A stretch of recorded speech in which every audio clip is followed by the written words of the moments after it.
Assalamualaikum warahmatullahi wabarakatuh. Kembali lagi dengan saya Ivan di acara Ngosan, Ngobrol Santai bersama Kuba TV. Kali ini kita akan bertema pengalaman nakes yang terpapar COVID-19. Baiklah saudara semuanya, kita ketahui dunia mulai tahun 2019, dunia digemparkan dengan kasus COVID-19 yang dimulai dari negara Cina sampai juga ke Indonesia. Ternyata sampai juga, kita pikir bersama semuanya jauh di sana, ternyata sampai juga ke Indonesia. Dan di Rumah Sakit Punten, yaitu narasumber kita nanti juga terpapar sebagai sebagai tenaga kesehatan di bagian perawat. Mungkin kita langsung saja berkenalan dengan beliaunya. Beliau siapa, bagaimana ceritanya bisa terpapar, dan apa yang dilakukan dengan beliau sehingga bisa kembali melakukan aktivitas di Rumah Sakit Punten. Baik, selamat datang kepada Mbak Lydia. Silakan diperkenalkan kepada saudara-saudara semuanya. Siapa, bagaimana, dan bagaimana semuanya. Terima kasih atas waktunya Mas Ivan. Assalamualaikum warahmatullahi wabarakatuh. Kita kenalan dulu ya Mas Ivan, kayaknya kok teman-teman belum ada yang kenal saya semestinya ya. Nama saya Lydia Anggun, saya kerja di sini sudah berapa ya Mas ya? Berapa bulan ya? Mungkin baru 4 tahun ya. Baru 4 tahun. Ya. Saya perawat di instalasi rawat inap Rumah Sakit Punten. Jadi itu baru cuma 4 tahun Mas, tapi kok sudah terpapar, ini gimana ya? Ini jadi awal mulanya COVID itu banyak yang tidak percaya ya COVID itu, termasuk keluarga saya. Bilang kalau COVID itu tidak ada, hanya settingan belaka. Seperti itu. Tapi kita sebagai tenaga kesehatan kan wajib untuk mentaati program pemerintah meskipun kita percaya atau tidak bahwa COVID itu ada. Iya. Di saat keluarga tidak percaya Mbak Lydia, mungkin bukan hanya Mbak Lydia saja, semua sahabat-sahabat yang di luar sana juga mungkin berpikiran sama. Karena COVID wabahnya jauh, terus apa mungkin bisa ke tempat kita gitu. Ibaratnya kayak perangnya itu jauh di sana tuh, kita bisa perang apa enggak? Itu bagaimana perasaan keluarga sama Mbak Lydia sendiri khususnya? Ini perasaan terpapar apa perasaan ke keluarga kalau tidak percaya ini Mas? Perasaan tentang terkena dan terpapar, ketidakpercayaan keluarga. Ketidakpercayaan.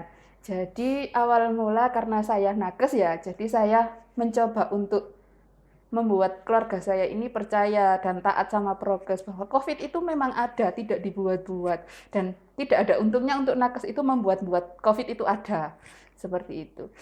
Terus untuk kapan saya terpaparnya ya jelas karena saya berkontak erat dengan pasien. Dimulai dari ada seorang pasien yang datang ke Rumah Sakit Punten dengan gejala yang mengarah ke sana, dan itu kan masih masa-masa di mana masyarakat tidak percaya.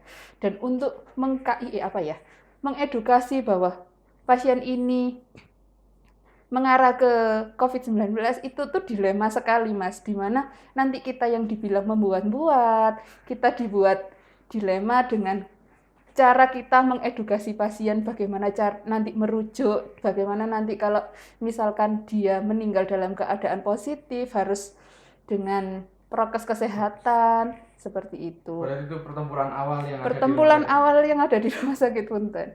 Dan akhirnya karena mungkin kita harus benar-benar melakukan edukasi tersebut, mau tidak mau ya kita harus utarakan dengan jujur bagaimana keadaan kondisi pasien memang mengarah ke COVID-19.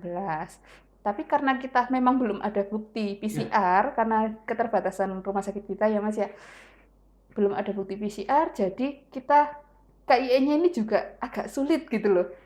Sampai akhirnya keluarga pasien ini, singkat cerita, keluarga pasiennya akhirnya mau dirujuk dan kita mencari rujukan yang jenengan juga tahu amat sangat sulit di Kota Batu dulu ya, masih full-fullnya sampai harus mau dirujuk ke luar kota.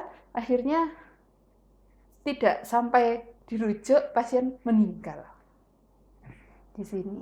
Nah, pada saat meninggal kesalahannya adalah kita RGB Mas Ivan, bantuan Melakukan hidup dasar. tindakan, Ya, salah satu tindakan yang ada di ya, medis. seharusnya kan dalam era pandemi ini dikurangi gitu ya. Karena ya mungkin refleks ya Mas Ivan, kita ngasih bantuan hidup dasar, ya mungkin dari situ mungkin imun saya juga lagi turun. 2 minggu kemudian saya baru ngerasa gejala. Nah, gejala apa yang bisa dirasakan waktu itu, Mbak Lidi? Nah, gini, kalau gejala kan biasanya batuk, sesek, dan yang Iya. semestinya itu ya Mas ya. Saya gejalanya cuma satu, awal mulanya saya merasa saya tidak bisa mencium bau apapun atau anosmia. Wah, ini mungkin yang dikeluhkan sama beberapa sahabat di luar. Salah satu ciri khusus yang ada di COVID ya. Salah satu ciri khusus. Nah, ketika itu saya menilik balik, kok 2 minggu setelah ketemu pasien ini ya, saya punya perasaan seperti itu. Tapi kan kita tidak pernah tahu kita terpapar di mana, pada saat apa. Mungkin pas saya jalan-jalan atau gimana, kan kita tidak pernah tahu. Tapi mungkin saya punya perasaan, oh apa mungkin saya terpapar dari pasien ini, seperti itu. Nah, setelah merasakan anosmia atau tidak bisa merembau atau penciuman berarti tidak bekerja ya Mbak Lydia? Bukan tidak bekerja Mas. Kalau pilek itu kan masih buntu gitu ya. Iya. Kita masih punya ada rasa di hidung itu ada sesuatu gitu ya. Ini sama sekali enggak? Tidak ada pilek, tidak ada kebuntuan di hidung, tapi kita tidak bisa mencium bau seperti kita tidak punya hidung. Wah.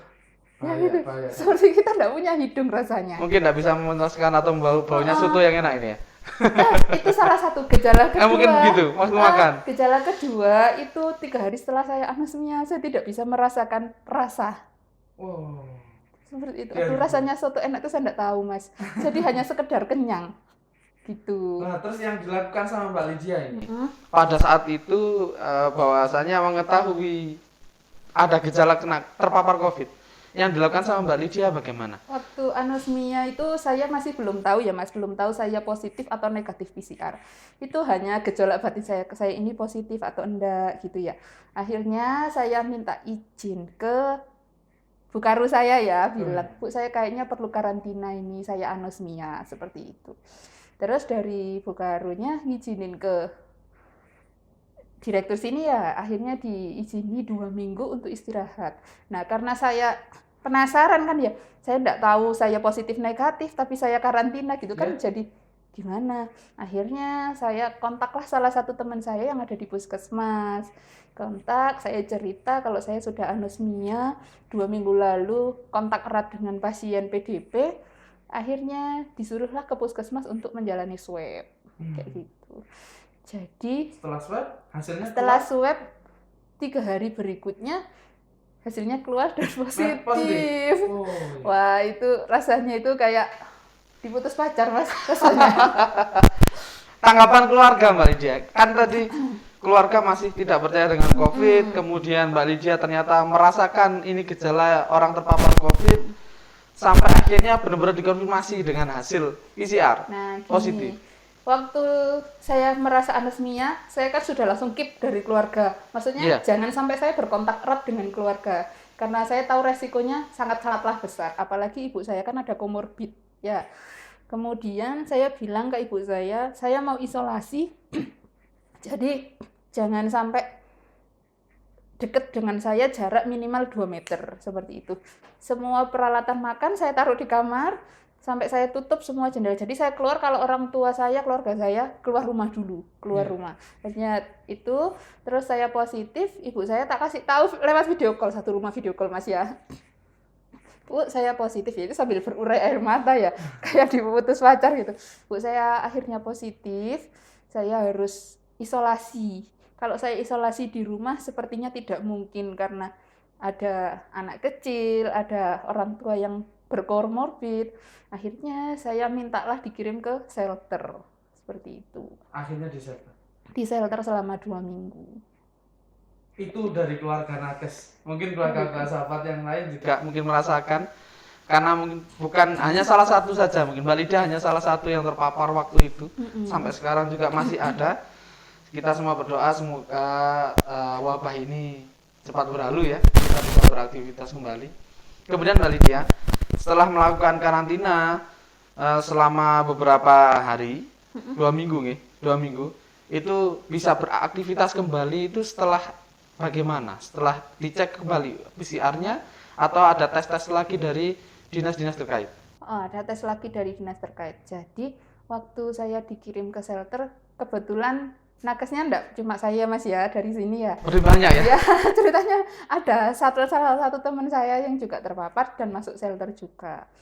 Nah, itu setelah menjalani ya. Kalau di shelter kan kita benar-benar hidup bersih sehat, BHSP-nya kita tingkatkan Mas ya. Sudah mulai olahraga yang awalnya jarang olahraga. Nggak pernah olahraga atau jarang? Jarang ya Mas ya. Naik turun tangga di Punten juga olahraga. Oh iya. Itu jarang Mas ya, jarang olahraga. Di sana sudah mulai olahraga setiap hari, vitamin yang di sini kadang iya kadang enggak setiap hari. Akhirnya hari ke-5 saya di shelter, hidung saya sudah mulai bisa membau tapi tipis sekali. Harus bau-bauan yang menyengat kayak parfum yang menyengat itu baru bisa tapi tipis sekali. Nah, itu sudah mulai kan berarti ada kemajuan saya di shelter seperti itu. Akhirnya saya coba pengobatan di shelter, bukan pengobatan ya, terapi di shelter itu saya rutinkan setiap hari. Pokoknya saya harus niat saya sembuh gitu ya. 2 minggu kemudian kan ada kalau nakes di swab PCR ulang kan ya. Saya di swab PCR ulang, terus hasilnya negatif. Akhirnya saya dipulangkan dari shelter. Tapi dari shelter enggak boleh langsung Mas beraktivitas, soalnya takutnya nanti masih ada virus yang ada di tubuh saya ya. Itu saya karantina lagi 1 minggu di rumah, saya enggak ketemu siapa-siapa, sampai akhirnya 1 minggu di rumah setelah shelter, baru saya berani untuk keluar. Untuk keluar. Berarti prosesnya panjang Mbak Lydia? Panjang sekali, mungkin hampir 1 bulan. Hampir 1 bulan untuk dari awal mula terpapar, merasa terpapar, sampai akhirnya bisa diberikan tesnya PCR-nya positif, melakukan karantina di shelter dengan beberapa orang yang lain ya. Iya. Sampai akhirnya pulang di karantina lagi 1 minggu hingga akhirnya kembali ke pekerjaan. Kembali ke pekerjaan. Nah, bagaimana nih tanggapan Mbak Lydia atau teman-teman? Kan ini menular ya, tentu menularkan dari udara, cairan. Kita harus pakai masker ya.